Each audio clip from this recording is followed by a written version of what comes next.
What's good, guys, and welcome to your Daily Dose. I'm Hector, and I really hope that everybody is having a good day. And the reason for this video is because today is November 28th, and what that means is that we only have 34 days left until the new year.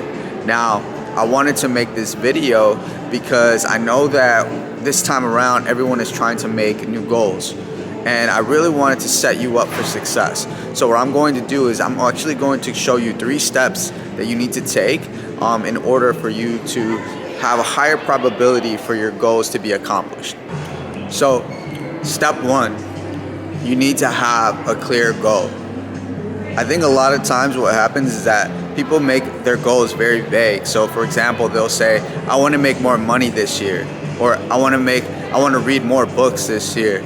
Now, that's cool, but technically if you say you only want to make more money, if you make $1 more than you did the year before, then you've made more money. So you want to be exact with what you want. So for example, if you want to make more money, how much more money do you want to make? Do you want to make $1 million this year? Do you want to read 8 books this year? So be specific and know exactly what you want. All right, step 2.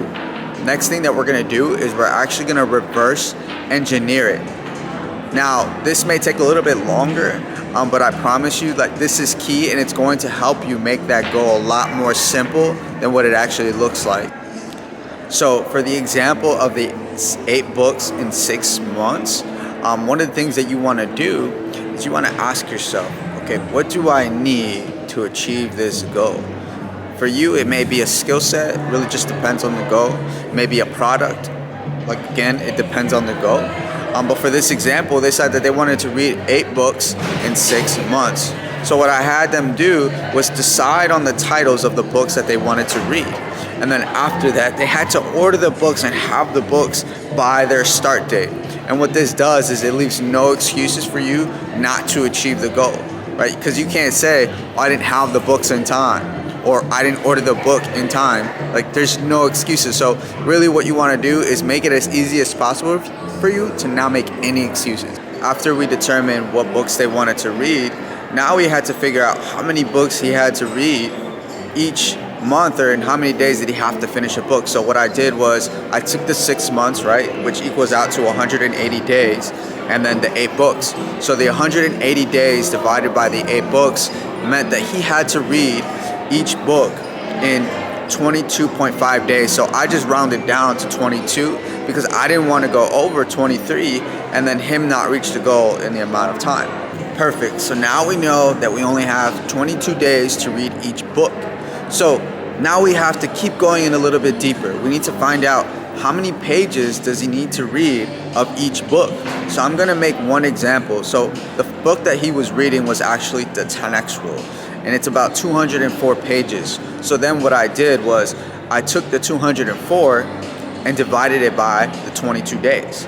So that means that he has to read 10 pages a day. It was 9.2, so we rounded up to 10 pages a day to read this one book.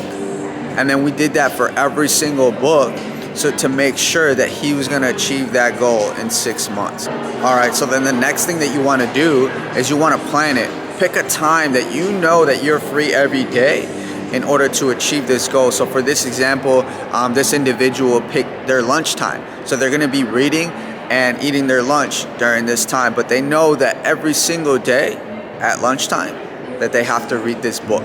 Okay, awesome. So now we're done reverse engineering it. Now we're ready for the third process, right? So the next one is actually called auto-suggestion.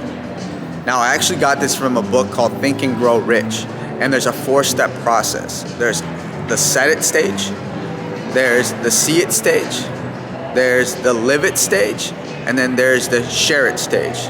Now, the first stage is really simple. We actually did it already. It's the set it stage. This is where we set the clear goal. We set the clear vision of exactly what we want. Next is the see it stage. This is typically when I tell people to maybe print out a picture and then put it on their vision board. And what this does is it allows you to see this goal every single day. So I would recommend to print out all the pictures of all the goals that you have, and then put this put them on your vision board, and then put the vision board somewhere where you can see it every day. So for me, I make sure to put it on my room door. So every day before I leave my room, I'm able to see all of my goals. Awesome, we're done with the see it stage. Now we're at the live it stage. And this is where I think a lot of people fall short. So for example, a lot of times people say, I want to be a millionaire, but they don't want to act like a millionaire till they're a millionaire.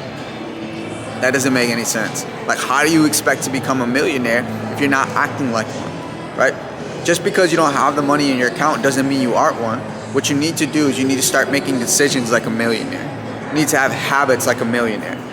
You need to make sure that you're living your dream until your reality catches up. All right, last, we're at the share it stage. Now, this is where people get a lot of fear because they don't want to share their goals with the world.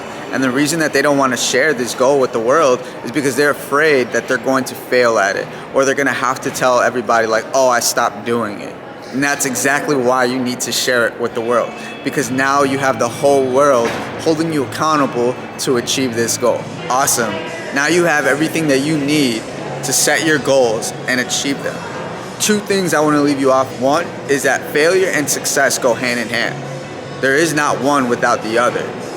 And two, there's going to be times that you're going to want to quit. There's going to be times when things get rough.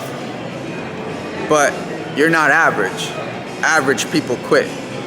So don't stop and keep going for your goals because you deserve them.